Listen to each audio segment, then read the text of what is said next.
NDA के English paper में vocabulary का रोल जो है ना वो ग्रामर से भी ज्यादा है।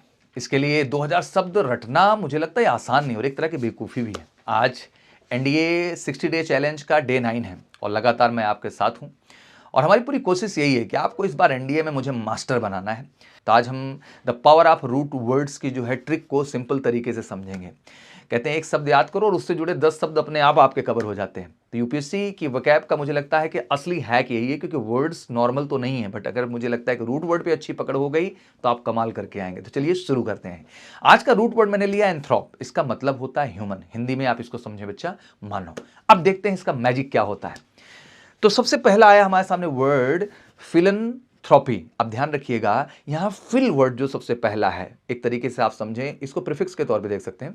फिल का मतलब यहां होता है लब, जो कि प्रीफिक्स के तौर पे है, और उसके आगे देखिए ध्यान से दिख रहा होगा आपको एंथ्रोप, जो कि ऑब्वियसली मानव को रिप्रेजेंट करता है, इंसान को। तो क्लियर हो गया, लब ह्यूमन मतलब जो इंसानों से प्यार करे उसे हम फिलैंथ्रोपी के रूप में देखते हैं। फिर दूसरा वर्ड आता है आपका मिसंथ्रोप। मिस का यहां मतलब होता है हेट, ध्यान रखिएगा। और एंथ्रोप तो आप जानते ही हैं कि ह्यूमन और इंसान, मतलब जो इंसानों से नफरत करे उसे हम क्या कह देते हैं, मिसंथ्रोप। फिर आता है अपने पास थर्ड वर्ड, हम इसको कहेंगे एंथ्रोपोलॉजी। अब ध्यान रखना, एंथ्रोप इसमें पहला वर्ड है। एक चीज तो क्लियर हो गया, मानव की बात हो रही है, लॉजी का मतलब होता है बच्चे स्टडी।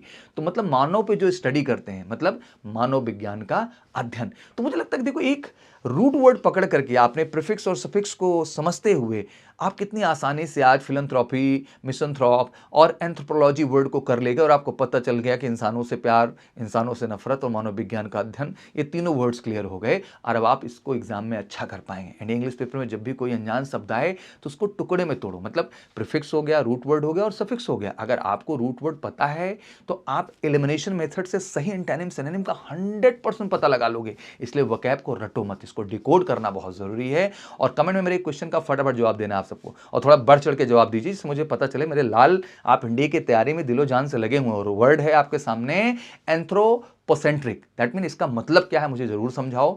इसमें ऑब्वियसली आप रूट वर्ड समझ गए होंगे, प्रीफिक्स सफिक्स समझ गए, तो तोड़ सकते हैं इसको और मुझे बताएं कि इसका एग्जैक्टली मतलब क्या है। और इसी कड़ी में हम लगातार आगे बढ़ेंगे। और कल डे 10 पे मैं फिजिक्स में कैनेमेटिक्स के वो ग्राफ्स लेके आ रहा हूं जो इंडिया पेपर में बार बार आते हैं। और मैं दिल से कहना चाहूंगा, ये सीरीज आप सबको पसंद आ रही है तो यार इसको लाइक, शेयर और सब्सक्राइब तो चैनल को बनता बनता है। और एग्जैक्टली अगर एनडीए सपना है तो एक वादा है कि मेजर कलसी परिवार से जुड़ करके ऑब्वियसली वो सपना आप 100% पूरा कर सकते हैं। तो फिर इंतजार क्यों कर रहे हैं मेरे लाल, उठाइए फोन करिए, कॉल हमें 9696330033 पर फटाफट अपनी सीट बुक कर लीजिए, क्योंकि लिमिटेड सीट्स हैं और मेजर कलसी में एनडीए की तैयारी का मतलब गारंटीड सफलता।